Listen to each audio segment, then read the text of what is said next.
So the first thing to do is tune in with your feet. So you can just rock on the feet, similar to when we do loosening movements. So bring the weight into the balls of the feet and just kind of rock back and forward. Feel the weight and the balance come into the front of the foot. A little bit like you were going to jump up. We've spoken about that. But you could also feel like, where's the balance point? Or like you were standing on a boat, you're trying to just find your balance on your feet and engage the front of the foot. So you can do various things with that. You could feel the springiness or even just lift the heels and connect to that ball of the foot. So you can do that in different positions. So you can do it in this stance, both feet evenly, the other leg, or it can be on one leg. So finding that spring front of the foot. With the front of the foot, you could also think of there's the inner part and the outer part, like the big toe ball of the foot and the little toe ball of the foot, and then an evenness in the center. So just explore that a little bit. Inner and outer foot. You can even go back to these things of rolling around in the feet, find the balance through the foot.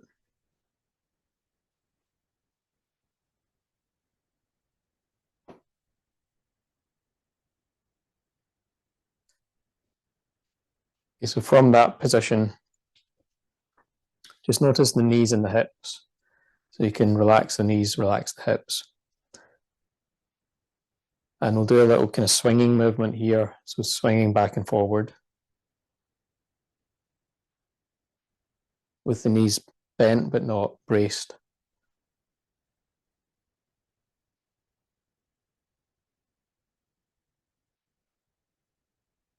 And in yoga practice, we have a posture they call chair pose. So it's like that position. So the knees are forward, the hips are back, and you're coming up through the spine. Weight in the front of the feet. And a feeling like you could spring upwards. So that pattern is something to start working on initially. So just show you a little diagram of that. So this kind of shape. So we say that's the ball of the foot. This is the heel, the knee, the hip, up to the crown of the head. So the hips are going backwards, the knees going forward, and you're coming up through the front of the foot. So that's knees, hips, feet, crown. So just getting those reference points. Usually if people have holding patterns, it might be the hips are holding forward or the knees are holding back. So we're trying to do the opposite of those. Knees relax forward, hips relax back, and come up through the feet to the crown of the head, like chair pose. If you find that you're bracing the knees when you do that, then you could try just sitting down and feel the balls of the feet, feel the knees relax, feel the hips relax, feel up through the crown of the head. So chair pose is like you're sitting. So I've got that arrangement here. And try and replicate that standing. So it's like you're sitting and standing at the same time. But I'm not thinking down so much as up, up. And become like a spring. So the spring is releasing up. There is a down element, but for today we're focusing a lot on the upward direction.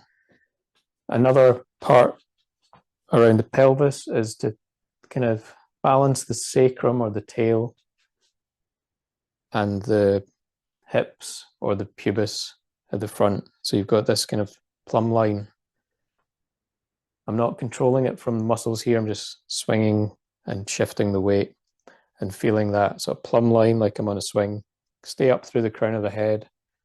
So I can push the tail forward so I end up leaning back, push the hips back, push the tail forward, and just be aware of that differentiation between tail and the hips.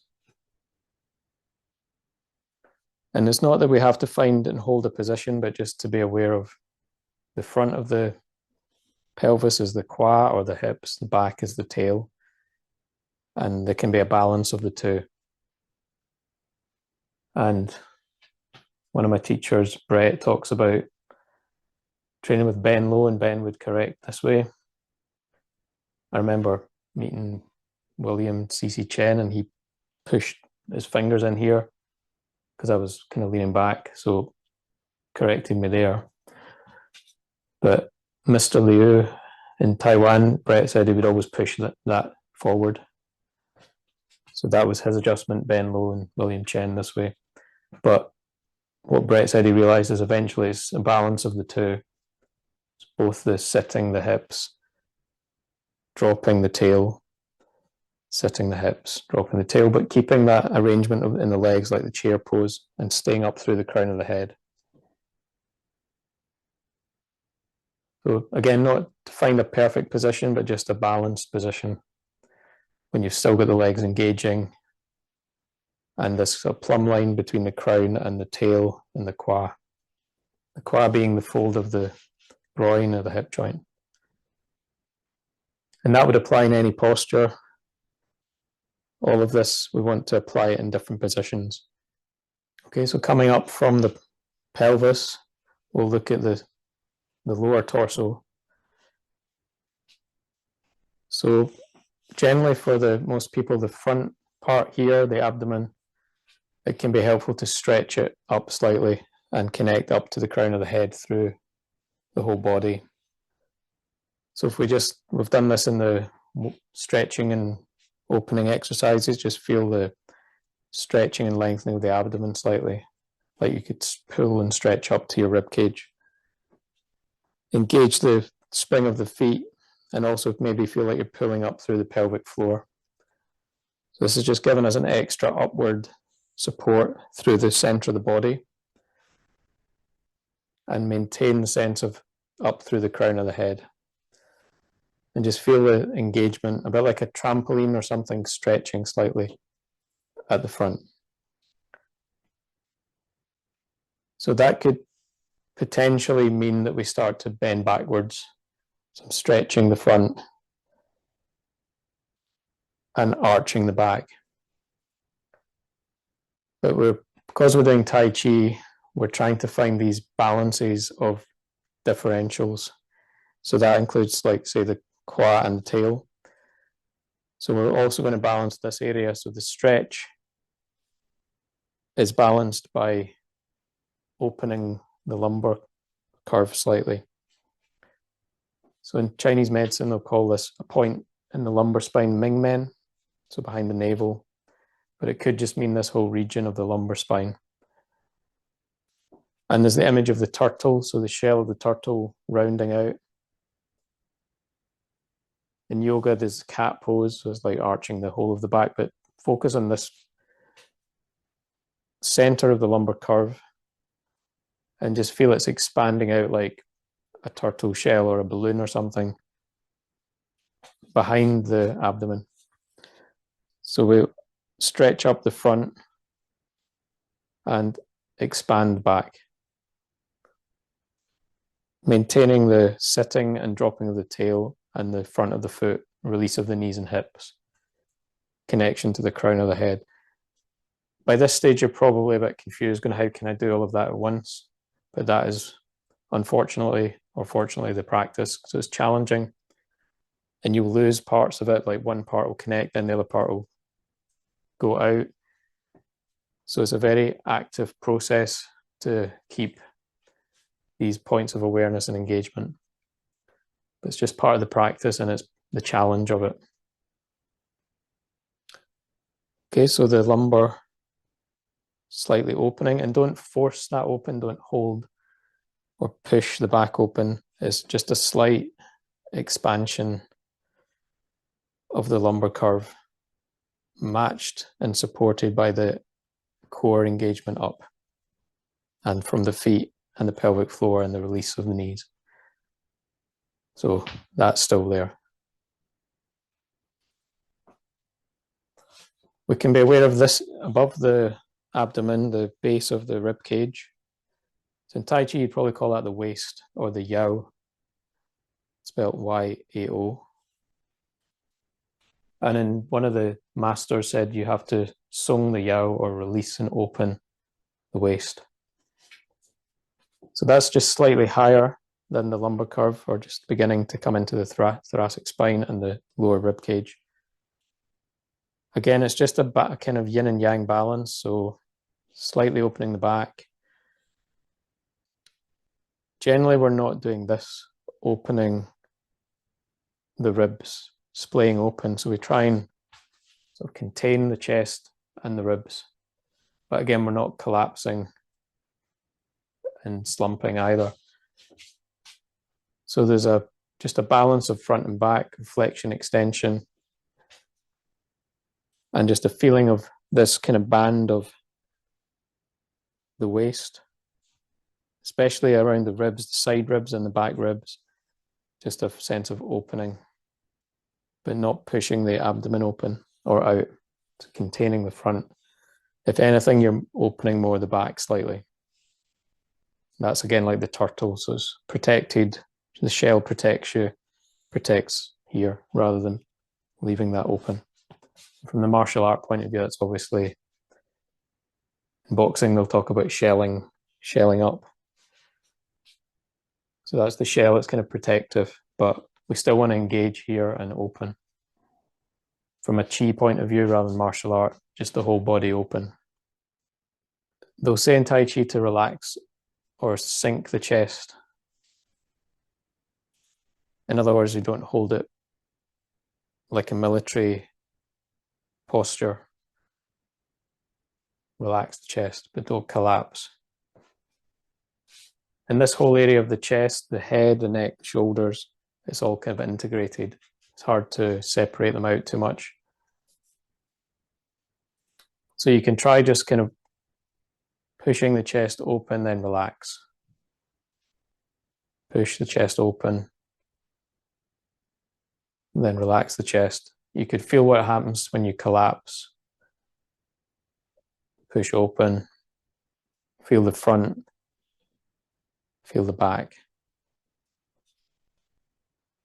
There's also a concept in Tai Chi, they'll say pluck up the back. So in my yoga training, the teacher would talk a lot about the spine behind the heart. So this area, the thoracic curve. So it's the lumbar curve we can move. Like I can actively move that and change the shape of it. It's much harder to actively move and change the shape of the thoracic spine. It's a little bit more fixed for most people. You can't, maybe just the neck, but certainly this part here, where people get a kind of humpback thing, it's harder to undo that curve if it's overly slumped. In yoga, we can do that from the position cobra. So just to show you cobra, don't have a mat, but the beginning of the cobra position is here, and it's release, like kind of straightening or opening the curve at the thoracic behind the heart. So that kind of position.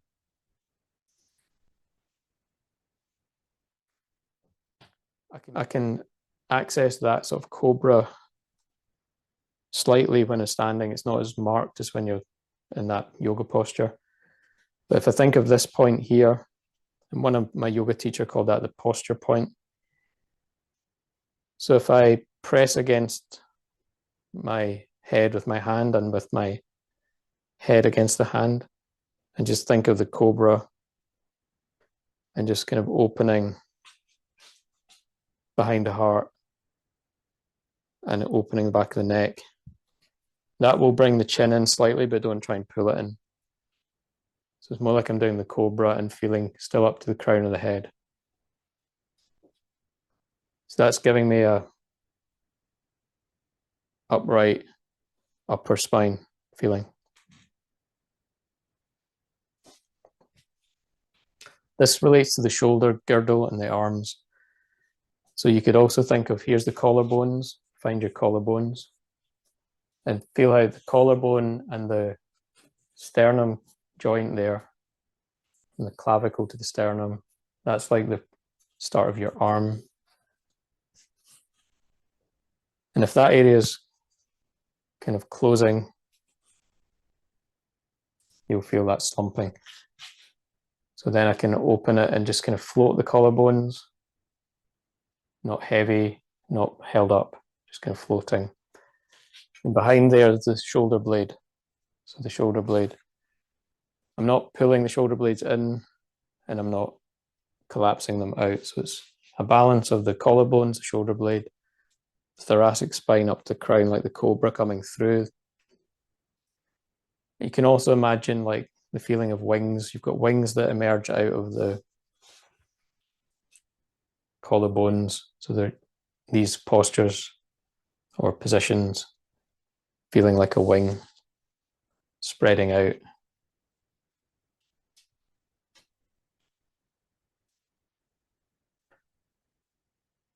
So again, just to recap on that a little bit, you've got the front of the feet, the knees and hips like a spring relaxed, the sense of the crown of the head from the ball of the foot.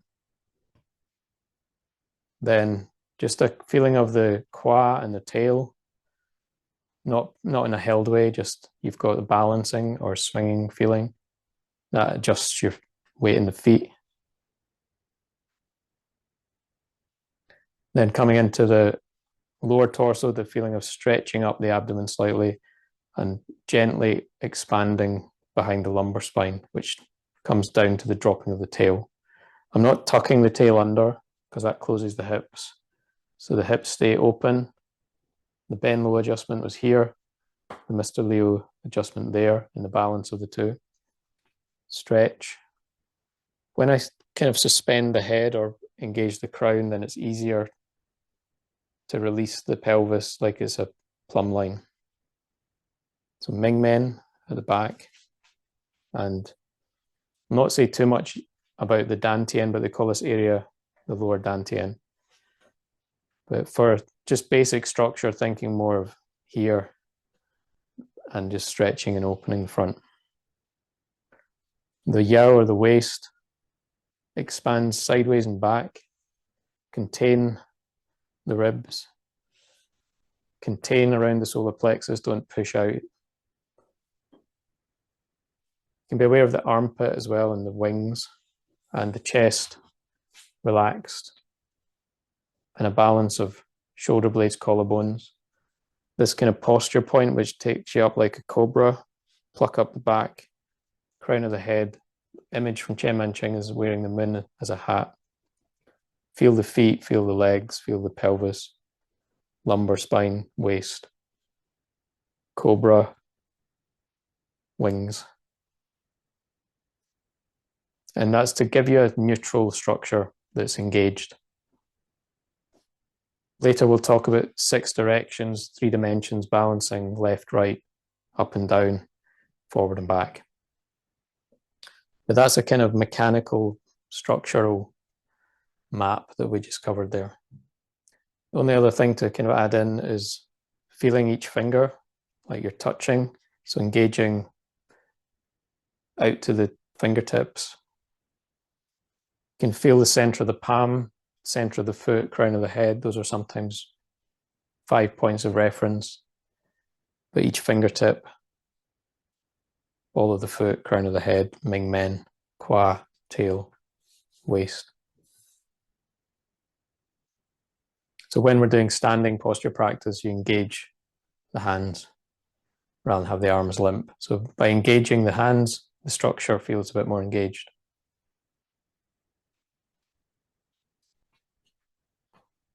Generally in Tai Chi, we'll think of the elbow dropping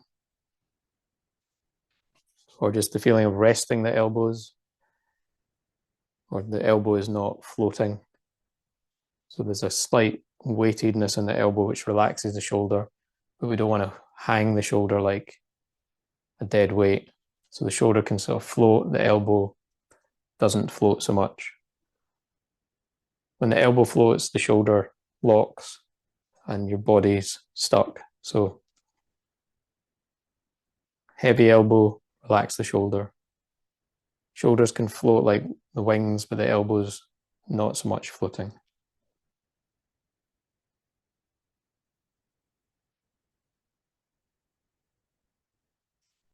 Again, I don't particularly think about tucking the chin in. I think about opening the back of the neck. Some people have the image of like holding an apple or something under the chin, but that may tense up the neck more. So the neck is a connection through from the pelvic floor, spine, crown of the head. So see your neck as being your spine, not just being this part here. And next week we'll work a bit more on the sort of pelvic floor and the stretching internal structure. So there's a sort of functional active structure that we just covered there. So the legs are like springs. There's a stretch up through the core. There's an opening of the back. An engagement like the cobra through the upper spine. The shoulders like wings. And the hands engaged. And you can keep tracking through those points. So front of the feet, the legs relaxed and springy. You can feel for the plumb line of the tail and the qua and the crown of the head is like the top of the plumb line. It's gently opening the back, stretching up the abdomen, finding the waist sideways. This is kind of like the turtle, sideways and back. You can also think the whole of the back from here, like feel this whole area. It's said one of the masters allegedly in the Yang style would just brush down people's spine from the head to the tail. So imagine somebody's got a paintbrush, either going up or down your spine, and that whole spreading of the back.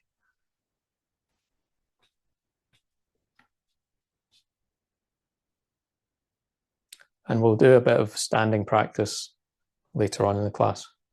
But those are just the main sort of functional engagements. Legs, stretch up through here, open gently the back. Feel the openness, relaxed openness in the upper torso. Elbows relaxed. Shoulders kind of floating and relaxed like a boat floating on water.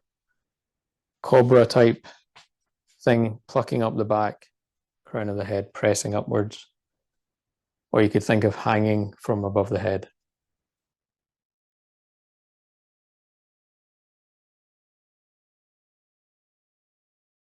We'll look at some basic stances and shapes of the body that you can practice.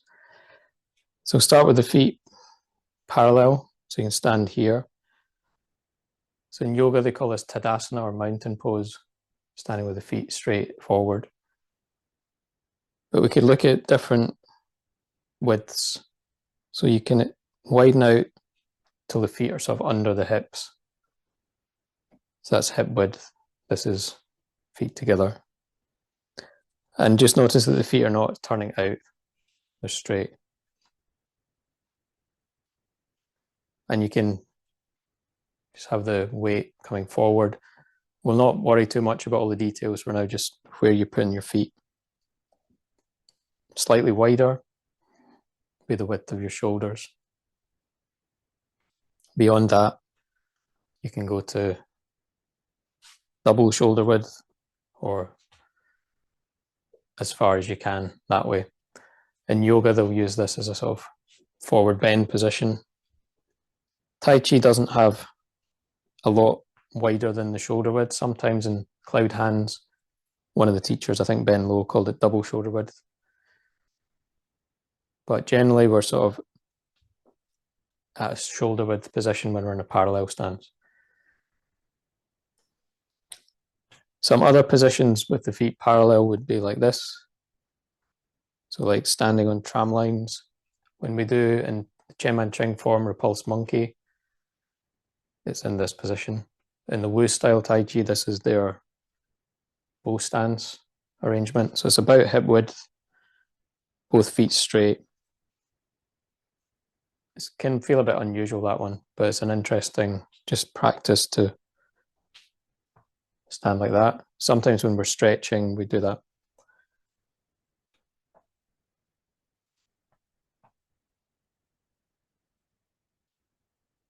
So that's just working with the feet parallel.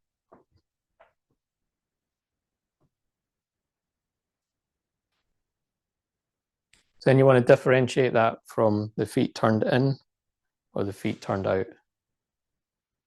So there are a couple of occasions when the feet are turned in.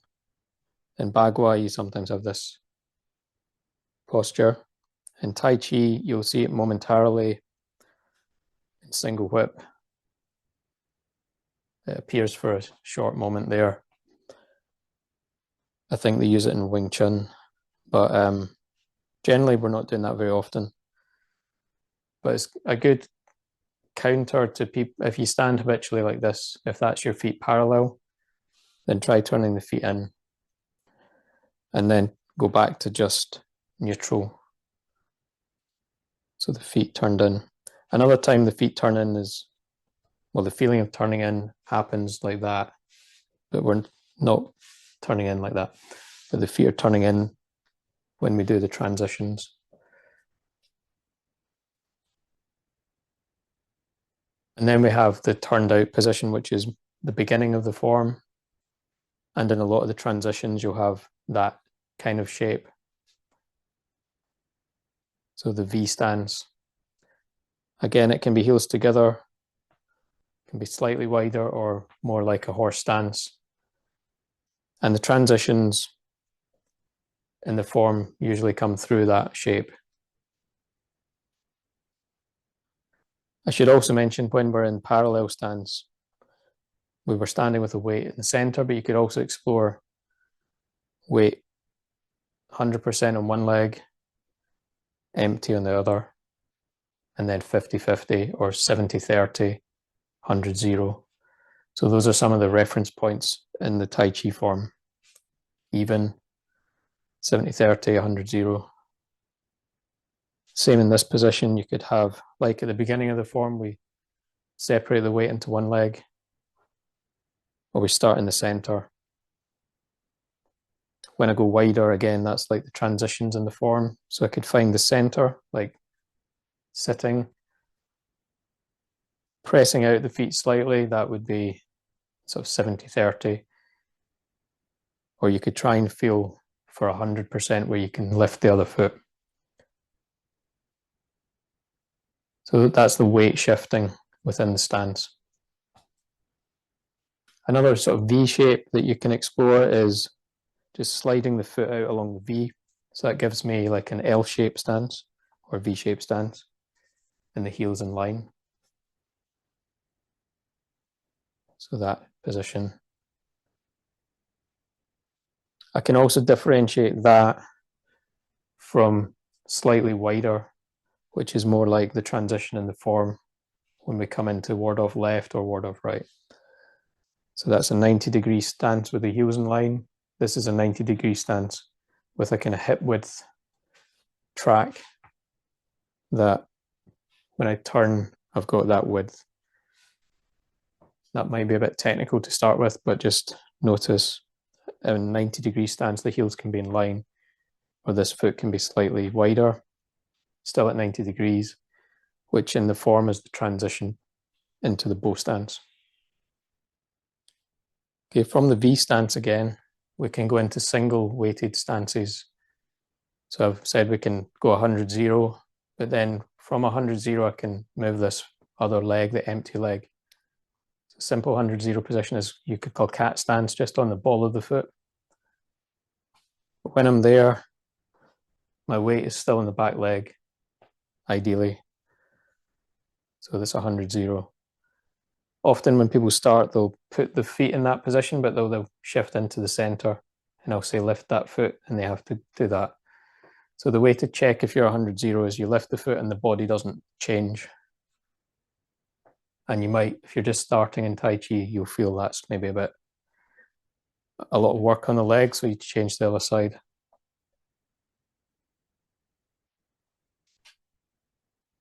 And for beginners, building up strength in the legs is just a basic thing to do.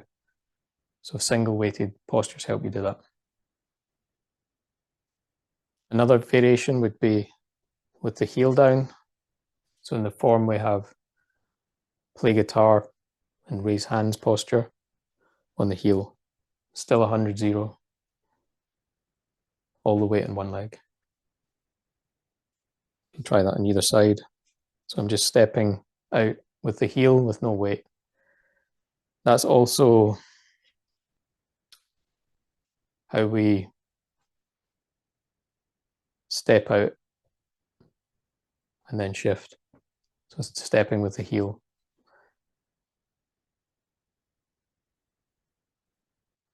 And on these, you don't try and square the hips or anything for now, just stand comfortably.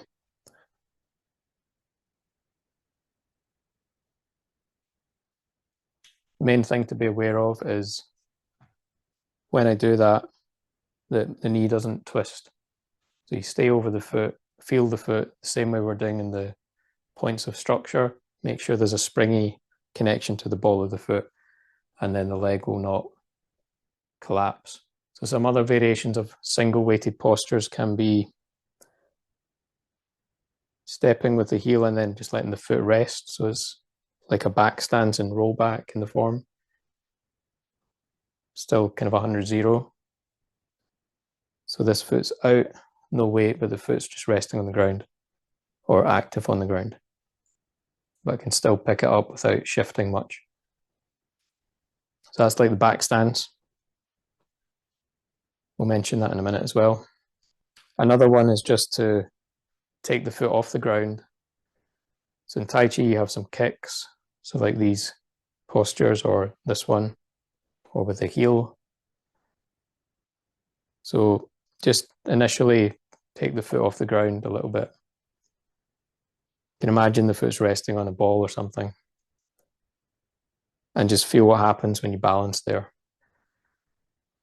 There's little exercises like this. You can kind of circle that leg or the other leg and stay balanced in the center.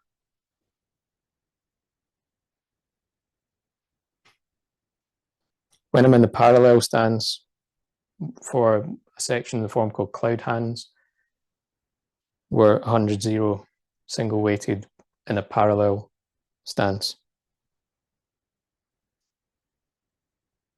So you can just practice that as a position. Or the other side. Another useful one, the last one really just to explore, would be the weight on one leg and the other foot behind you. So the cat stance is in front of you, now take the foot behind you. Just touching with the ball of the foot, or you could lift that leg off the ground. In yoga, they have this posture warrior 3 where you tilt forward. In Tai Chi, this is similar to when we transition in the form at 90 degrees. So I've got the weight here and I step this foot out from the foot being kind of behind me. You can try that on the other leg. So cat stance is in front, this one is here. It's like coming out of the front stance to 100-0. Stances. From the cat stance, I step this foot forward and I've now got the bow stance. So it's like the full stance. And each one, they might call this combat stance, or that's sometimes on the back leg, but it's like a boxer stance, or most martial art stances, karate and things are similar. Kung Fu, it's extended longer, but it's basically front foot straight, back foot at an angle, and wider than in line. So you can have an in-line bow stance or hip width, roughly what we're looking for. So you can try that on either side. Different ways to get into that. One is just from the V stance, step forward, and just find your weight in both feet.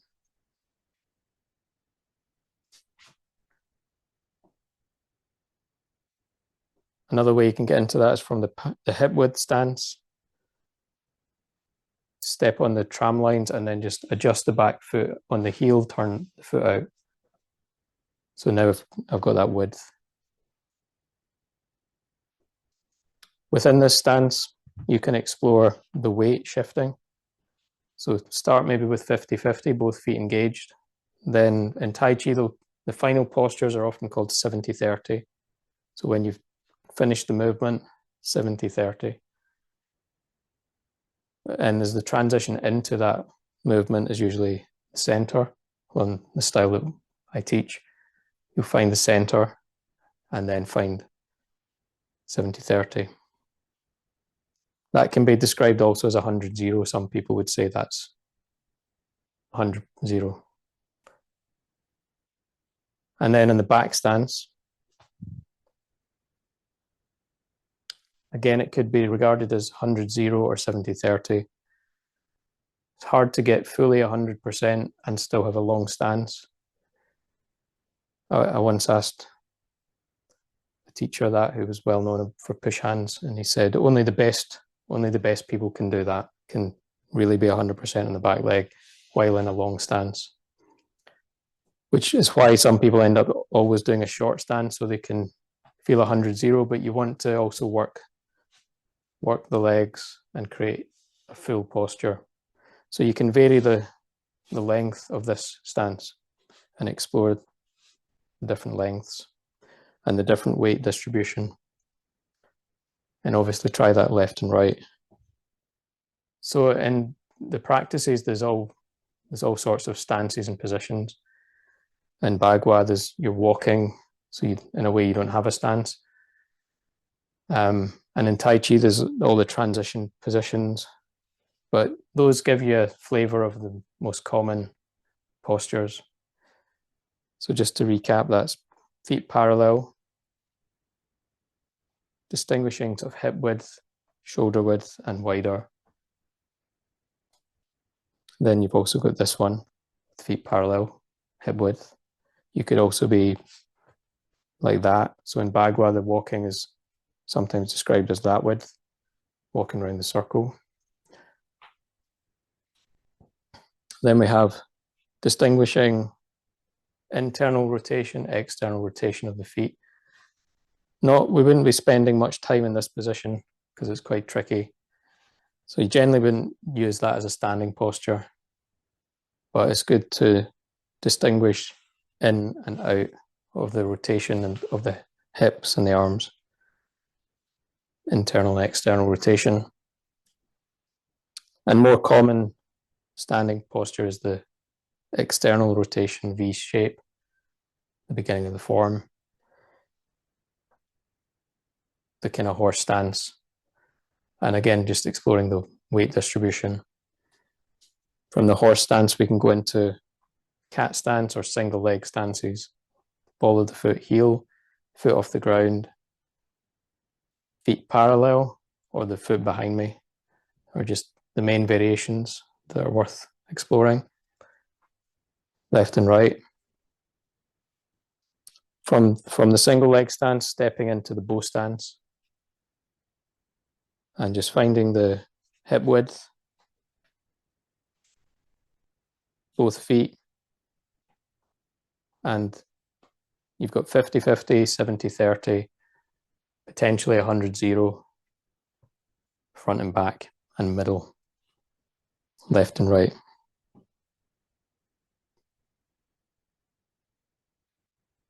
When we're just practicing the stances as a basic practice without the form, just to get the body balanced, we can do just a couple of simple things with the hands. So this feeling of the arms like wings. So the wings could be here, They could be holding the ball. You could be in this kind of woody, neutral position. Hands could be there. But just a sort of symmetrical, simple engagement of the hands. So like wings, holding a ball. You have underneath the ball or embracing the ball. You can put the ball above your head or push it out. But just to have the hands engaged. So if we're in the parallel stance, it could be here, it could be here, it could be anywhere with the ball, from lower torso, middle torso, or even above the head or pushing out. So these are common positions. This is maybe the sort of neutral, we call it jamjong, so standing like a stake. So that's maybe the first position that most people learn in jamjong.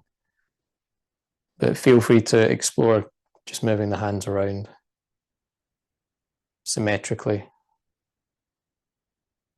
So it's the same when we go into the V stance. One of the teachers or the masters had the hands here. He would just stand in that position. But you could potentially do other things. When I step out into the horse stance, this is quite a kind of matched position. So the wings are out, the hands are over the feet. I can explore left and right, or the center, or I could hold the ball. I can go into the cat stance. Again, with the ball, if I'm on the heel, I can take this posture from the form, play guitar or raise hands. Or I could be just holding the ball of the foot. Or hands out. If I'm kicking, I could have that posture. Or this one from the form.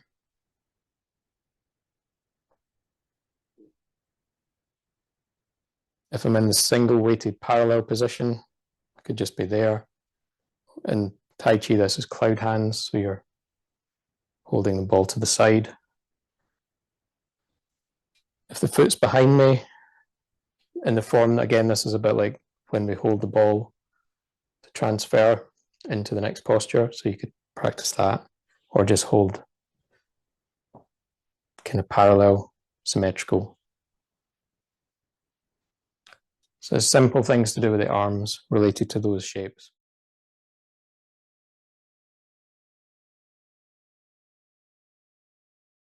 So in the standing practice, one of the ways to do it is to do it for a period of time. And you have the term Gong Fu. So this is like Gong Fu training. And the word Fu means time. So some teachers might do it for a few minutes, 10 minutes, half an hour, an hour. Some claim to do it for longer than an hour. But Chen Manching would say to build the root, you stand in the raise hands or play guitar for 3 to 5 minutes. And initially that's quite hard. So what we'll do now is just to introduce sort of timed training. So I've got a timer here. We'll just do 1 minute in 8 different stances, or 7. And that just gives you an 8-minute practice. Later then you could, if you want at home, try and extend the minute to say 1.5 minutes in each position. And that will give you then another 12 minutes. You don't have to go crazy, like 20 minutes might be enough, or 10 minutes. But just to get the idea of a practice, a timed practice in different postures. You could also just do this in one posture, so you could set the timer for 10 minutes and stand in one posture. For beginners, I'd prefer to allow them to explore different postures and find the principles that we covered at the beginning in different orientations and different stances. Then when you do the form, you might be more familiar with each position, each transition. Okay, so we'll begin in the parallel stance, and we'll just take, say, the shoulder width stance, but feel free to explore. And as we're doing this, try not to stand still like a soldier or like a tree. Allow the weight to move around a bit. Allow yourself to adjust and feel what's happening in your body. So make it a slightly moving practice. And again, explore the hand positions. A minute is very short, so you'll be changing posture quite quickly. Just begin with 1 minute in the parallel stance. So make it mobile, don't hold it.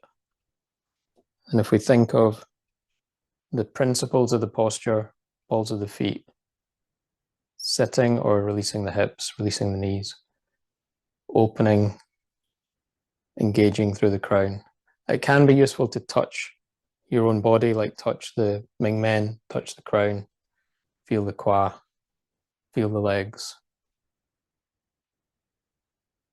feel the ribs, feel where the collarbones are, the back of the head. So that's just a self-correction. Then you can let the hands rest into position.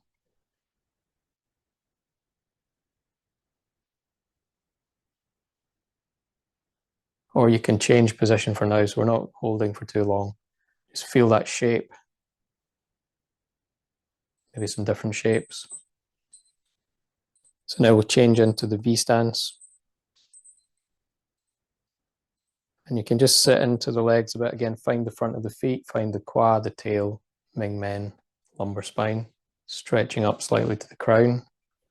Open the kind of cobra, feel the wings. And in this posture, you can be straightish in the legs or you can sit deeper.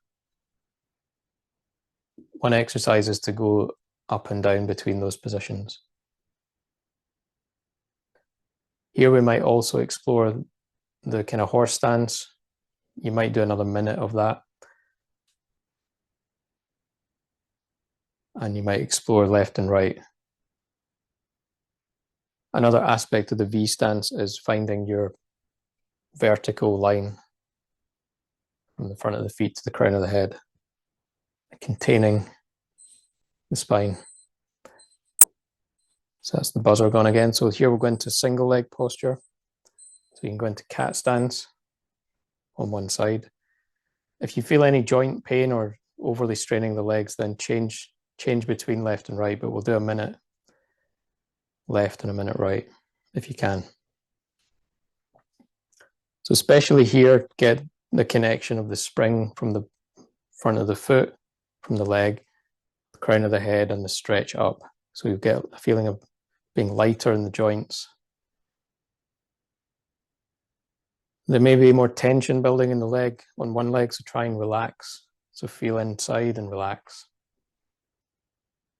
Relax the mental tension, relax the elbows, engage the hands, engage up to the crown of the head. And just check the weight is on one leg. We're changing already, so go to the other side.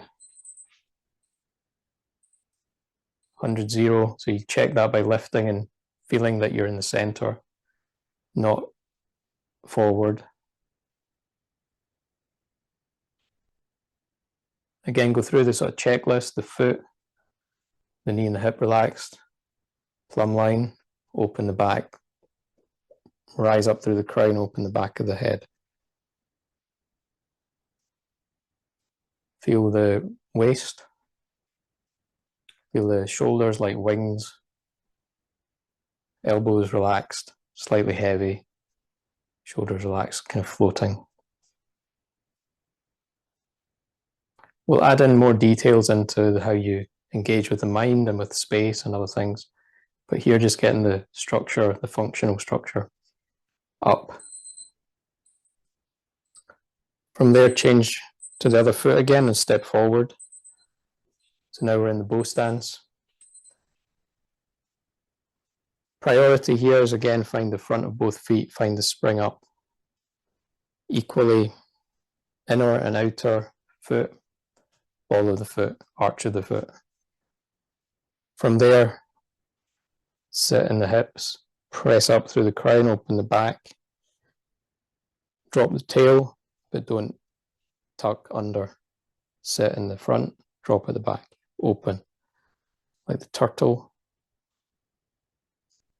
The cobra is the top of the spine, and the crane or the wings and the shoulders open, elbows sinking, hands engaged.